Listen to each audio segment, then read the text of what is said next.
guys, welcome back to Heart Breathings. Today I'm going to be sharing something with you guys that is extremely special to me, and in so many ways I honestly can't even believe this is real. Like, after a decade of working on this series called the Shadow Demons Saga, I am going to be starting and prepping everything for the final book in the series. So let's talk a little bit about how this story came to be, how much this series has meant in my life. I'm also going to share with you a couple of the biggest mistakes I've made along the way with this series, as well as a couple of things that I think I did right. And I'll show you how I'm prepping to start book 12 in a series of books that I started back in 2010. So let's get started. So all the way back in 2007, I decided I was going to quit my job as a teacher. I was an elementary school music teacher. I pretty much had like exactly the life that I did not want to get stuck in. It was a life I had thought that I fought pretty hard to avoid, and somehow I still ended up there. I was in a terrible marriage. I was working a job I didn't enjoy. I was living back near the town where I grew up, and I had fought so hard to escape. And I hit my 30th birthday and I just thought, this is not who I was meant to be. This is not who I want to be. I thought I was going to do so much more with my life. And not that, you know, living in a small town and being a teacher is not a great life for some people, but I knew that it was not the life for me. And so I made some pretty dramatic changes. I quit my job. I filed for divorce. I moved to a different state, and I started a full-time life as a writer. Now, of course, I couldn't afford to write full-time completely, but I was teaching voice lessons and I was living off of money that I had saved. And thankfully, I also had the support of the new love of my life, George, who of course now I have been, all these years later, married to for over 10 years, and now we have 2 children. So it really was the beginning of reclaiming my own vision for what I wanted for my life. And when I first started out really seriously writing 2007, 2008, I had no idea how to write a book. I didn't even know what I was doing. So I was like, okay, I've got to take a few years to learn the craft of writing, to get into the community. I joined the RWA, I joined some local writers groups, I started participating in NaNoWriMo, which is part of why NaNoWriMo means so much to me. And I started learning. I joined critique groups. I started sending my stuff to other people and having, you know, getting feedback on it, really buying pretty much every book I could get my hands on how to write, and anything that I couldn't afford, I went to the library and grabbed from that or borrowed from friends. And I started learning how to be a writer. But back at the time, I really thought that the dream was to get traditionally published, meaning I needed to follow the route where I got an agent and I submitted my books to that agent, and then the agent would eventually hopefully sell it to one of the bigger publishers. And that was the path I thought you had to follow, because even though it's so commonplace now for people to self-publish, back in 2008, it wasn't so common. It was a stigma attached. It was like, if you want to kill your career, go self-publish, but otherwise you have to follow this traditional route. So basically, I've talked about this before, so I won't go into it too deeply, but I just dipped the tiniest little toe into traditional publishing. Where I went wrong with that is that instead of writing what I truly in my heart wanted to write, I felt so much pressure of, I want to be successful, that I listened to other people who told me, don't write what you love, write what sells. And here's what you need to do to sell books. And so I wrote genres that I wasn't really that interested in. And that was a huge mistake. That first book that I actually finished and pitched to an editor was rejected. And truthfully, that was one of the greatest gifts of my life, because if that had been accepted for publication, it would have changed the trajectory of pretty much everything in my life. So that got rejected. I decided to write young adult, which is what I really like, where my passion was, fantasy and young adult, that kind of thing, paranormal books. And I started with a zombie book because it was a lot of what I enjoyed reading and watching and gaming and things like that. And I submitted that to one agent. And as I was writing that book, I was specifically writing it in a way that I thought would appeal to that specific agent, which was another big mistake that I made because I didn't really let my own creativity out. Instead, I was like, okay, I need to write it so that I'll sell it. And that just did not align with who I was. And I knew I wasn't happy, but I knew that I wanted so badly to be a writer. So that's where my decision to self-publish came in. And it wasn't until 2010, I had been kind of keeping my eye on this new thing called a Kindle and digital books. I had a Sony e-reader, which was my very first e-reader. And I thought, maybe digital books really is the future, and maybe you don't have to be in a bookstore or hitting the New York Times bestseller list to be successful. Maybe I personally would be happier if I just took my career in my own hands and wrote what I really wanted to write and what I think readers will want to read, rather than trying to write what I think an agent or an editor will want to read and buy. So that's what I did, and I took this huge leap. So I took one huge leap in 2007 when I decided to quit my job, leave my marriage, and become a writer. And then I took another huge leap in 2010 when I decided to stop trying to write anything that would please traditional publishing and instead go all in on self-publishing. Now, like I said, so many people back in the day were like, you're ruining your career. This is the worst thing you could possibly do. But I just knew deep in my heart that this was what was right for me. And so I pretty much had to learn it all myself. There were no courses on how to self-publish. There were very few blog posts. Joe Conrath back in the day had a vlog. I think a couple other people like Dean Wesley Smith had some blogs about how to self-publish or whatever, but there were very few people in the game back in 2010. So I was learning a lot as I went. But what I did right back then was I wrote the book that I really, really wanted to read. I wrote something that made me excited every single day to sit down and start working on it. And that book became Beautiful Demons, which was book 1 of my Shadow Demons Saga. Back then it was called the Peachville High Demons series because it was all set in high school. It was one single POV, and it was a cheerleader type Mean Girls meets Pretty Little Liars meets, you know, Sabrina type book series. And I absolutely loved it. It's like it lit me on fire. And I wrote the first 3 books really quickly, and it was less about how much I'm selling or how much money I'm making, and so much more about my own passion for writing these books. And that is really what launched my career. Like, I have a series of videos here on YouTube about how I sold 500,000 books self-publishing and what I did. But I think now, looking back on it like 10 years later, the biggest thing that really launched my career was just that I really freaking loved what I was writing, and I still do. So here we are 11 years after publishing that book, and I am on book 12 of the series. I published the first 6 books within the first 2 years, took a little bit of a break, and then took quite a bit of time in between each of the rest of the books in the series. But if you've been following along here on Heart Breathings, I just finished and published book 11 of the series, Vengeful Darkness. This book is so chunky, and it just makes my heart happy to know that it's finished, because this book really was the most difficult book I've ever written, but I'm really proud of it. And I have a feeling that book 12 is going to be even more difficult. So now that I've given you the overview of how I got into writing this series, let me show you how I'm setting everything up to actually get started. I'm going to show you how I've set up my plotting notebook, how I'm going to be tracking my word count, what I've done with my note cards, and everything that goes into resetting the board so that I can start writing book 12.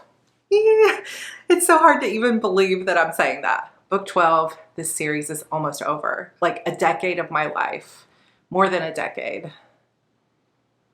Here we go.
So this is my plotting wall. I got to leave the characters up there, but I whited out the character arc stuff that goes along with each of them because I'm going to be, obviously they're going to have a new character arc for this book. I took down the book cover and all of the sticky notes so that I can just reuse this. And it's basically just easel paper that I got from Amazon, and I'm using some masking tape, like painter's tape, to keep it on the wall so that it doesn't pull any of the paint off the wall.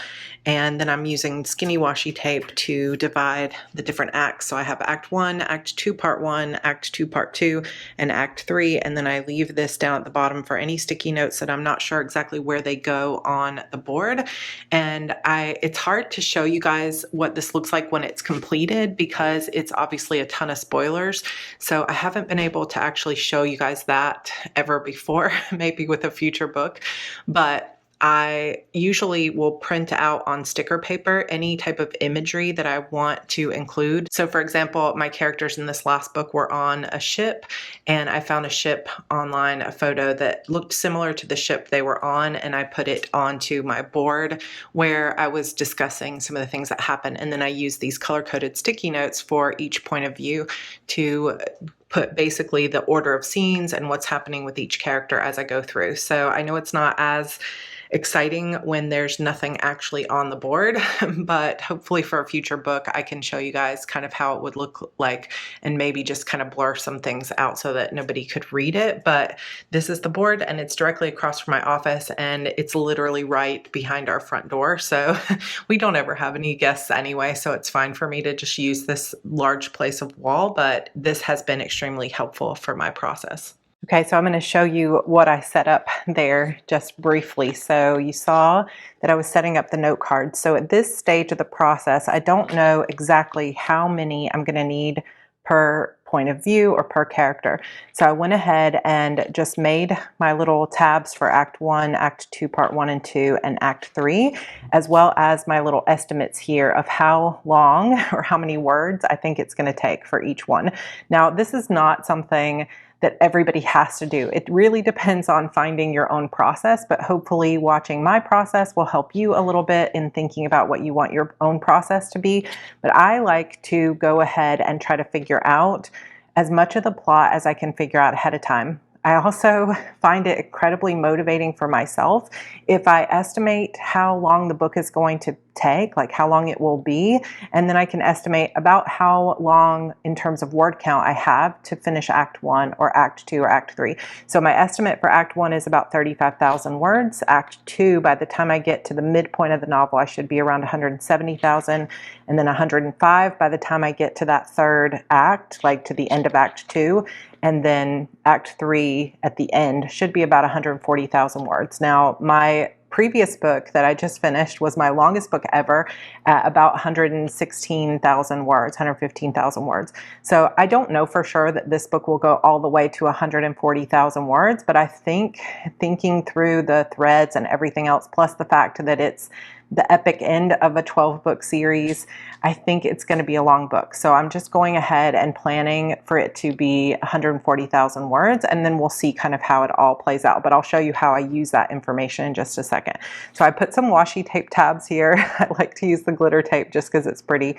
Then you saw that I also used these cards to create little top tabs and spaces for each of the main points of view. When I first start with the plotting of this book, there are actually going to be 6 points of view. There'll be 4 main points of view and then 2 kind of side points of view.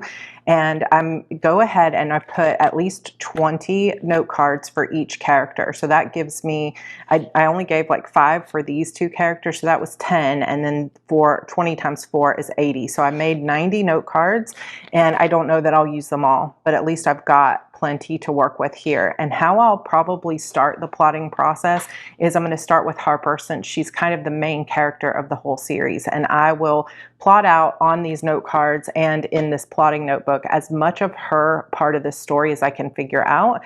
And then once I've got her done, I'll move on to the other main characters and see how they play into her point of view. And then I will actually organize these instead of by main character, which is how I have them right now, I will organize them according to where they go in the plot. But for me, I have to start with the character arc, especially for this final book. Like, where do I want these characters to end up and what do they need to learn to defeat, the story or to end the story. So a lot of note cards here. And for now, it's not in any kind of order and most of them are blank, but this is where I will start. I also have one of the big parts of the process of me starting this book, since it is 12 books into a series. It's not even just 12 books. It is actually 16 novels that I have to read back through. So I created a reading checklist. I'm going to use this notebook. It's a May Designs notebook, and I had it to say something else. And now I've put the title of the final book onto the front just using a sticker, and I've covered it because I haven't revealed the title yet. But this is just another one of those May Designs notebooks. And I have created in the very beginning a Shadow Demons Saga reading checklist, because step one for me, besides like setting up all of the note cards and the plotting type stuff, is to actually read back through all of these books, because I want to make sure that everything is fresh in my head, like Harper's entire journey from Beautiful Demons when she first arrives in Peachville all the way to the end of Vengeful Darkness. And I want to make sure that I've read everything. So that includes the main series and then also side stories like my Sacrifice Me series, After Midnight, A Demon's Wrath, and Sacrifice Me Part 2. So there's going to be a lot to read. And I want to make sure that in this notebook, I keep reading notes. So I want to notate anything that is like a story thread that needs to get pulled through, anything that's a part of the character arc. Like, I want to make notes in here about what the real character arc was for each of these books so that I know I'm building on that. And I want to make sure that this book at the end really resonates, because I want it to be the very best book that it can be. And I want people that have been reading this for a decade to finish this final book and go, oh my gosh, that was epic. And so I think the best way for me to do that is to go back to the beginning, make as many notes as I can about who these characters really are, what they've been through, and make sure it's fresh in my mind.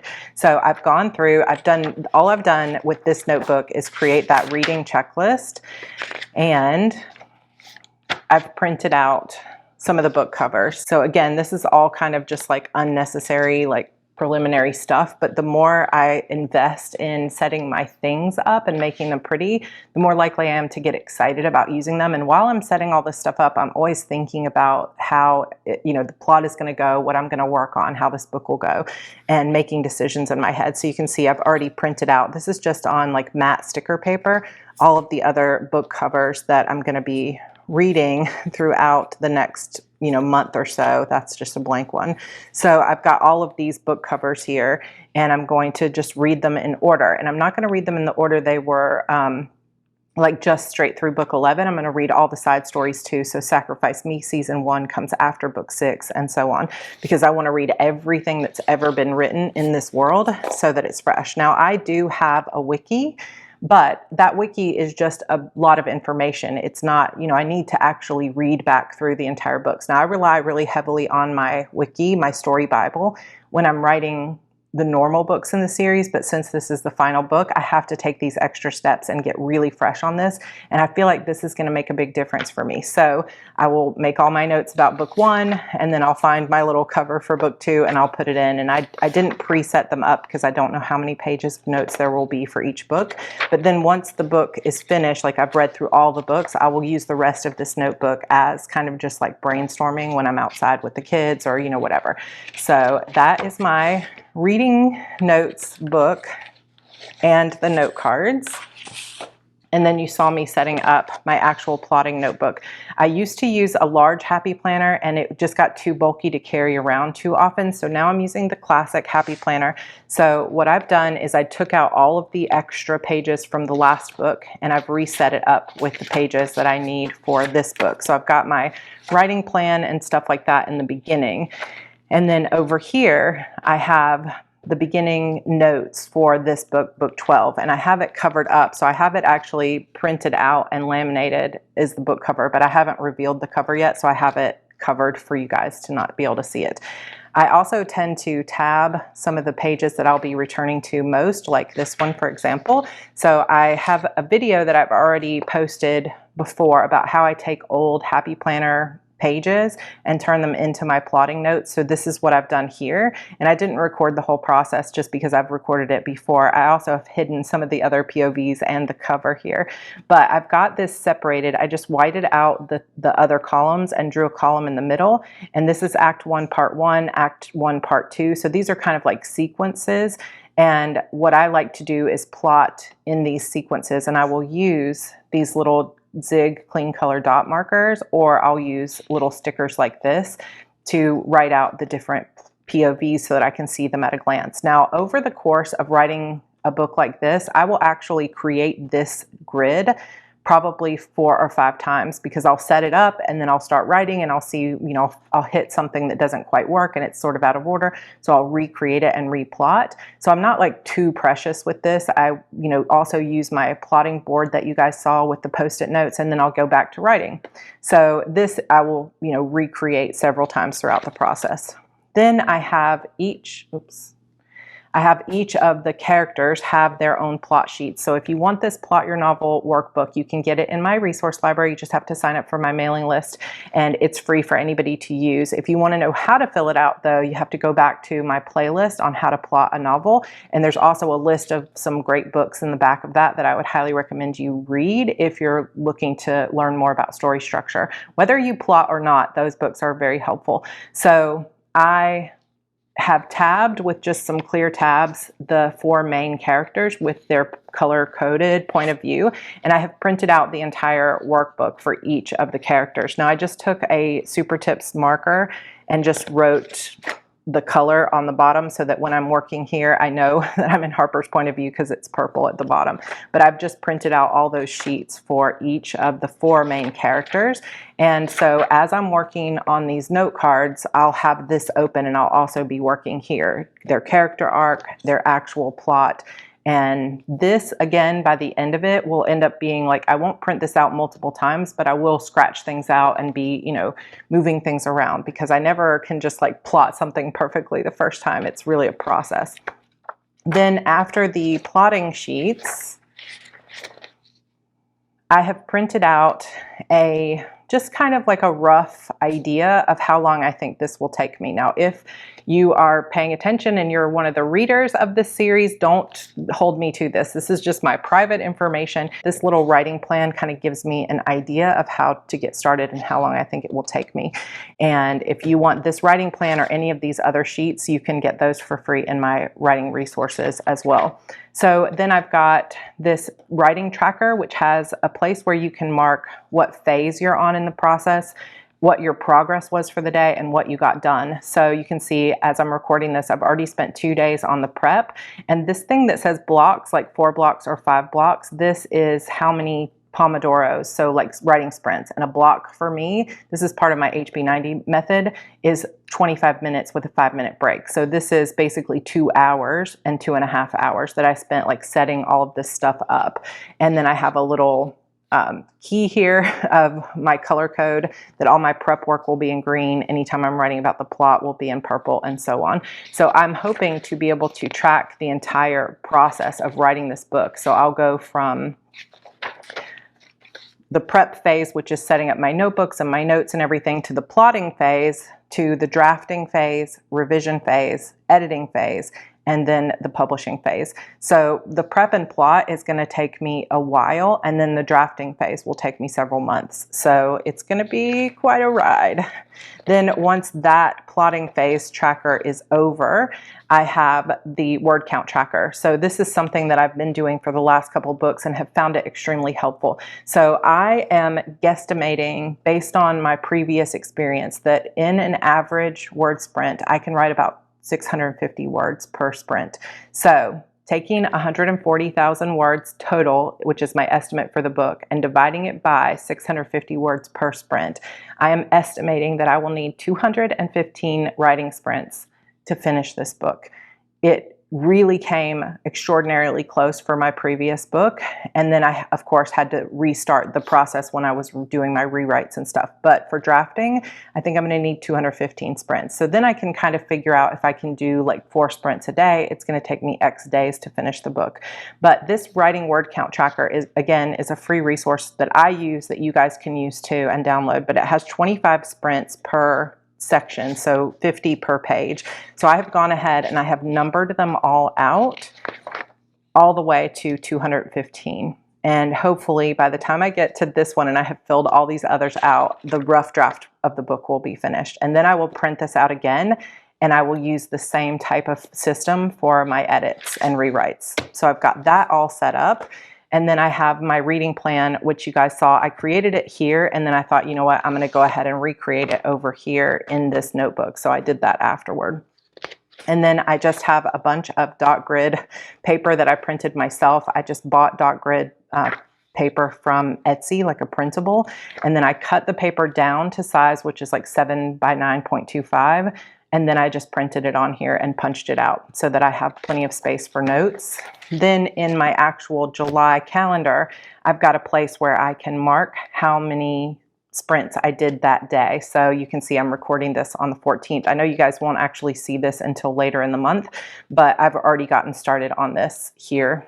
And I will track that progress as I go on the monthly calendar. So that is how I have my plotting notes and everything set up. And then in this Erin Condren Hello Kitty case, I have all of my other supplies. So I have my color-coded Post-it notes for each character. I have that hole punch that I used. I got this from Amazon. I used that for the hole punch for my note cards, and I like to keep them on this little ring so that I don't lose them and they don't get out of order.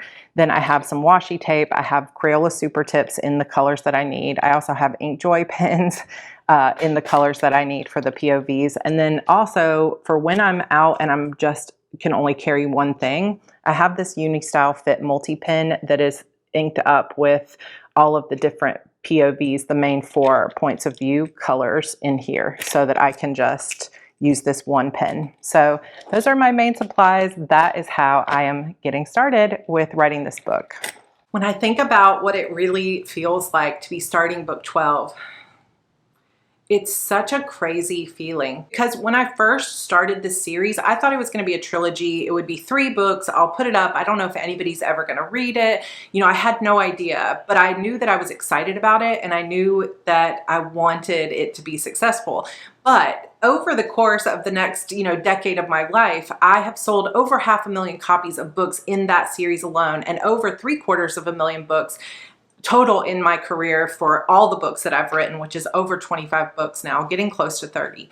And it has taken on kind of a life of its own. And also the series went from being a single point of view Harper to being, by book 7 through now, being 4 solid points of view. And in book 11 that I just finished, there are 5 points of view because you get just a little bit of one of the characters at the very beginning. But in book 12, there's going to be 6 points of view. Sorry if you can hear some thunder. It's kind of storming outside. But it's such an emotional thing to to have created something out of your own imagination that people actually wanted to read, that people have lived in it. It's like there are thousands of people out there who have my character's story and words and experiences in their heads and in their hearts. They have suffered right along with Harper. They have been through everything she's been through, just like I have. And to think about the words that I'm about to put on the page will kind of define how this entire series feels, because if I don't pull it off and people don't like the way this ends, then it kind of destroys the whole series. I mean, how many times have you read a book series where you didn't like the ending and then you kind of like, I don't really want to go back and reread that because I didn't like how it ended, or TV series that didn't end the way that you wanted them to. And so there's a lot of pressure as I'm sitting down to write the 12th book and to decide what happened. Because as much as we can plot and we have these roadmaps as to what needs to happen to make a story successful, there really aren't a lot of, or any books out there that tell you how to make the ending of a series successful. All we can do is really study the masters, study the people that have done it before that we enjoyed, and the types of story endings that we liked most, that resonated with us most. But it's like, I'm feeling the enormous pressure and responsibility of ending this series in a way that is true to these characters, that will stand the test of time, will stand the test of whether people want to reread it and continue to live in this world, you know, as rereaders for years to come. Let's talk just for a second about mistakes that I've made while I've been writing this, as well as some of the things that I did right. Now, I would love to make a longer video that's specifically about the do's and don'ts or pros and cons of what I've done and what I've learned writing a long series that's been successful. But I'm just going to talk about my number one biggest mistake and my number one biggest thing that I did right. So the number one biggest mistake that I made when writing this series was that I got a little bit burned out on it, and instead of really like finding my joy again, like rereading or taking a little bit of a break and coming back to it, I started writing other things. Now, I don't think that it's always a bad thing to write other series or other stories in between, because some people can do that.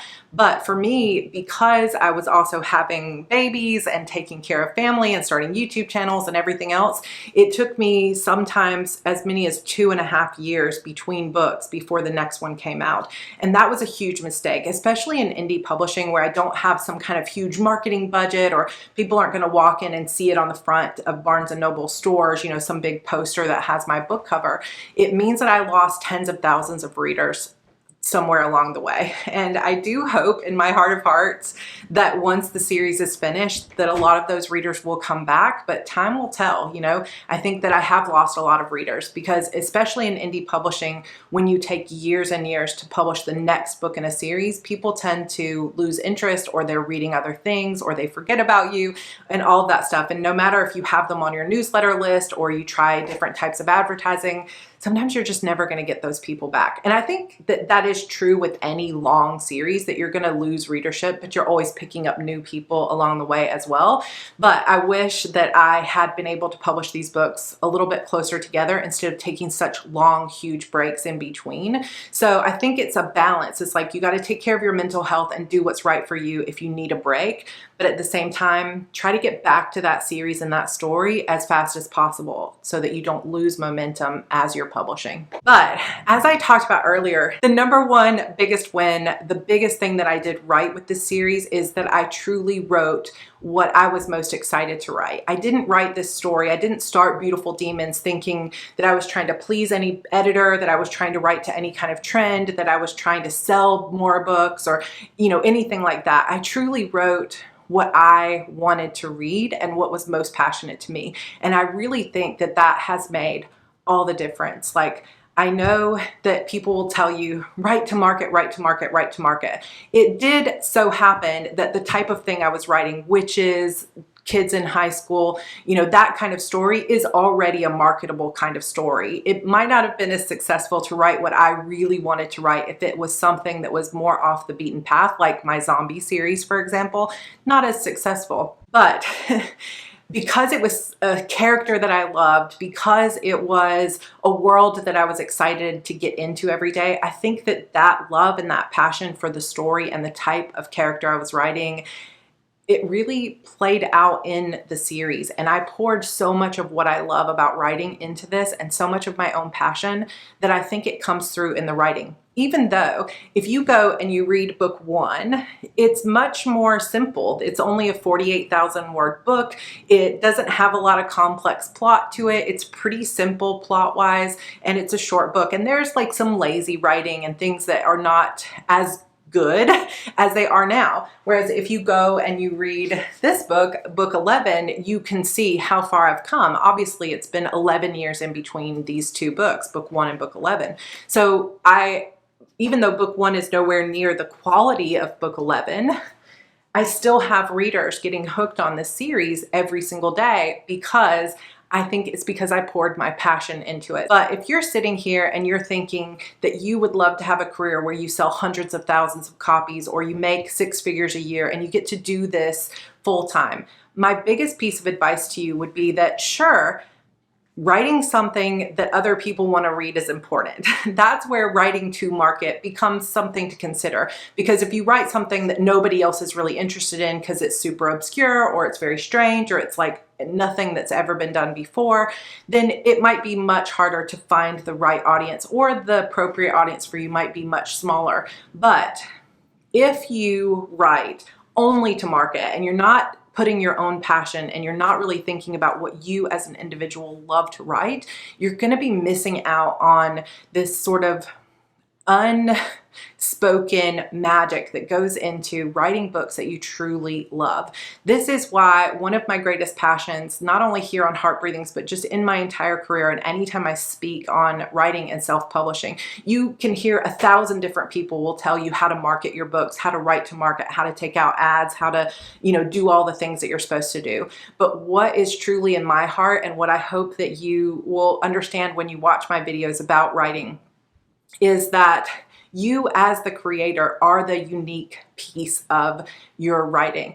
And if you just try to copy other people, or you just try to write stuff that you don't necessarily love because somebody told you that it will sell, you really are going to be less successful than you could have been if you just wrote what was truly passionate for you, what you get turned on by. And it's not even just about the sales, because of course the sales numbers are great and money is great and making a living writing is amazing and it's a privilege and it's exciting.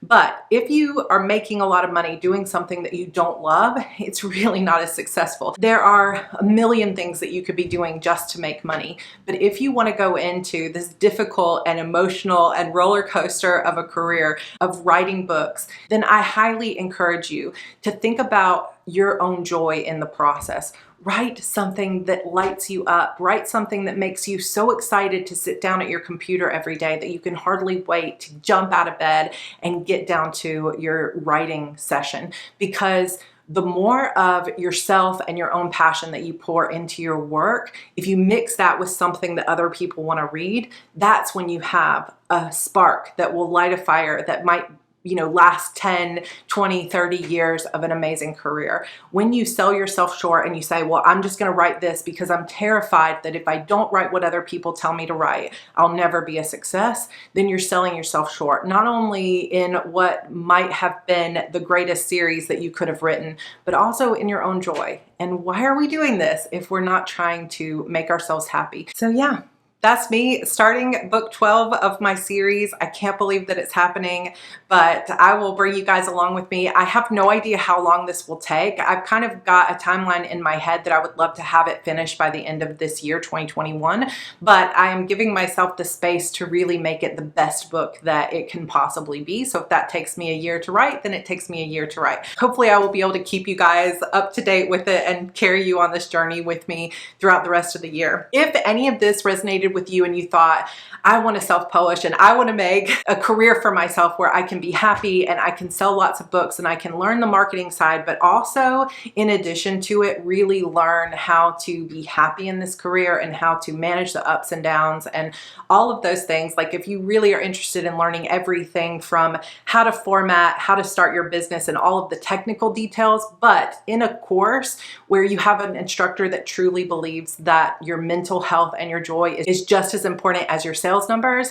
then I hope you'll consider joining me in my Publish and Thrive course, which is a 5-week self-publishing intensive that starts August 9th, but registration will open up this weekend. So make sure that you're on my newsletter list or that you've got your subscription to this channel and your notifications are turned on so that you'll see Sunday's video when the course goes live. I will also leave a link to the course website down below so that on Sunday afternoon you can go check it and sign up. You'll have 2 weeks to sign up, and I hope you'll consider joining us. If you're interested in this series and you think it sounds pretty cool, then I hope that you'll check it out as well. You can actually get the first 3 books free in the Beautiful Demons box set, or you can grab paperbacks, or you can actually listen to me personally reading the books here on YouTube over on my Sarra Cannon channel. So I will leave all those options for you down below. Now is the perfect time to catch up so that you'll be ready when book 12 releases sometime this year or next year. So, all right, you guys, thank you so much. Make sure that you hit the thumbs up button before you leave so that other people will know that you enjoyed this video and they will be able to find it as well. It really does help.